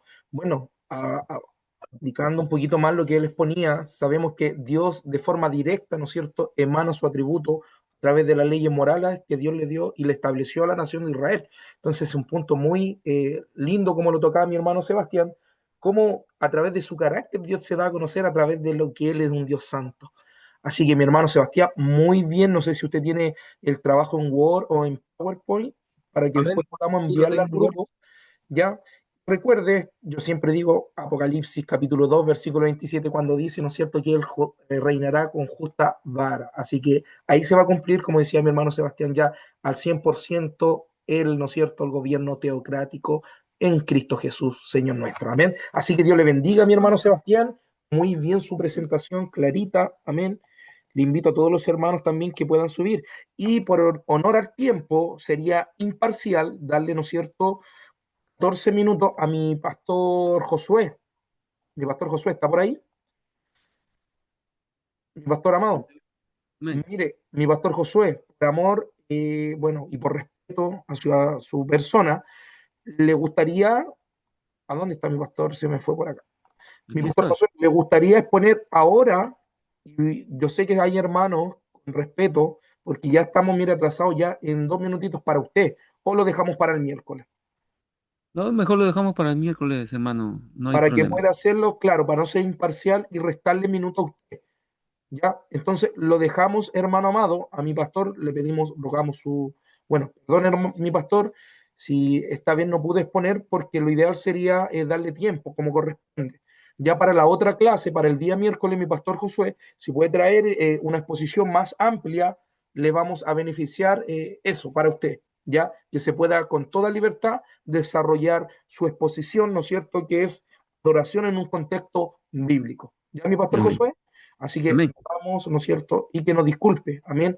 Bueno, No se preocupe. queridos hermanos, pastores, yo creo que ha sido de tremenda bendición el tema de la exposición. Bueno, a cada pastor se dieron cuenta que aún así, como decía mi pastor Fernando, uno igual le da, se puede decir, un poquito de cosas. Entonces, pero yo en todas las exposiciones he visto cómo han expuesto las exposiciones, queridos pastores, y me ha gustado porque han sido súper normales, cristocéntrica, para cuando tomamos en el acto de dirigida en Cristo. Y sabe que a mí me gusta porque también esto les va a servir a ustedes como desarrollo para el día de mañana. Por ejemplo, yo con mi hermano Sebastián ya lo estamos proyectando futuro con él y por cada uno de ustedes, también mis pastores. Así que de verdad, desde ya les felicito, hasta ahora, hasta el momento, vamos con puras notas 7, ¿ya? Así que para los que quieran ahí saber las notas, todos tienen los expositores un 7. Así que Mis pastores, ¿le parece? Y mis hermanos, que dejemos las clases del día de hoy. Voy a estar subiendo en un ratito más y lo vuelvo a reiterar. Mis hermanos que ya hicieron su exposición, ya sea la clase pasada, el lunes pasado, por favor envíen al grupo con toda libertad. Yo voy a desbloquear el WhatsApp, ¿ya? Voy a desbloquear el WhatsApp porque solamente lo tengo yo como administrativo para mandar información, porque de repente estos WhatsApp de universidad o de escuela de repente se chaclea con debates, con cagüines. Usted sabe que, por ejemplo, esto se ve siempre en la escuela. Se forma y se desarrolla después un tipo de más de cagüín, de que esto. Oiga. No, yo creo que igual estamos tratando con gente bien madura en el ámbito. Son todos ministros, todos ejercen algún liderazgo en su iglesia. Así que yo voy a abrirlo para que puedan ustedes compartir o alguna cosita. Igual vamos a estar ahí subiendo unos videos también. Yo más adelante ya voy a subir las notas, las voy a dejarla. Hasta el momento yo la voy a poner en el grupo. ¿Por qué? Porque se han sacado todos 7. Entonces sería para que ustedes tuvieran también. Recuerden, si usted necesita algún certificado de alumno regular, avísenme, ya por interno. Si lo necesitan en caso de cualquier cosa, un certificado de alumno regular, ustedes me lo pueden pedir. Entonces podemos entregárselo en caso de cualquier cosa. ¿Ya? Yo sé que quizás no se lo van a pedir, pero en una de esas, si usted quiere tenerlo, lo puede sacar. ¿Ya? Así que, dicho esto, vamos a darle la posibilidad a, no sé si está por ahí, mi pastor Hipólito, lo veo que está ahí. Mi pastor Hipólito, Dios me lo bendiga, no sé si estará conectado por ahí. Así que muy bien las exposiciones, ¿ya? Hermano Patricio, estoy conectado, pero estoy con un problema en la cámara, por eso Sí, no, eh, la tengo bloqueada. le entiendo mi pastor. Mi pastor, recuerde, si usted hizo la exposición la semana pasada, la puede subir al grupo o me la envía, ¿ya? Ya, Y, bueno, amén. Y mi pastor, si nos puede dirigir en una oración para ya estar entregando las clases el día de hoy. Dios le bendiga, mi pastor. amén. Amén, mi hermano Patricio, Dios bendiga a los pastores. Amén. Vamos a orar, vamos a despedir esta clase. Padre, en el nombre de Jesús, queremos ir delante de tu presencia dándote gracias, Señor.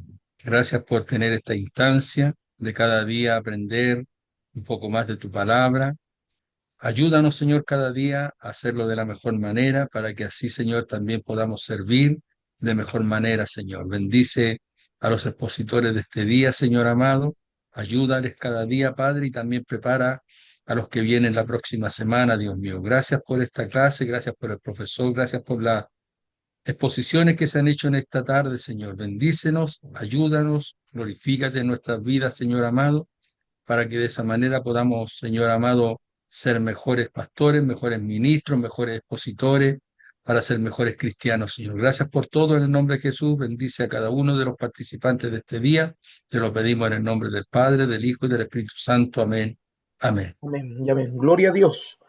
Queridos hermanos, Dios me lo bendiga, mi pastor. Un abrazo y despídense ahí. Dios me los bendiga. Y cualquier consulta, pueden hablarme ahí por WhatsApp o me llaman. Ya, así que Dios me los bendiga grandemente, mis pastores. Gracias, mi hermano Sebastián. Gracias, mi hermano Saludos a todos. Amén, mi hermano Dios Cristóbal. bendiga. Patricio. Dios me lo bendiga. Amén, bendiciones. Buenos pastores. Mi hermano Dios le Pablo. bendiga. Chao, chao. Buenas noches. Bye bye. Amén.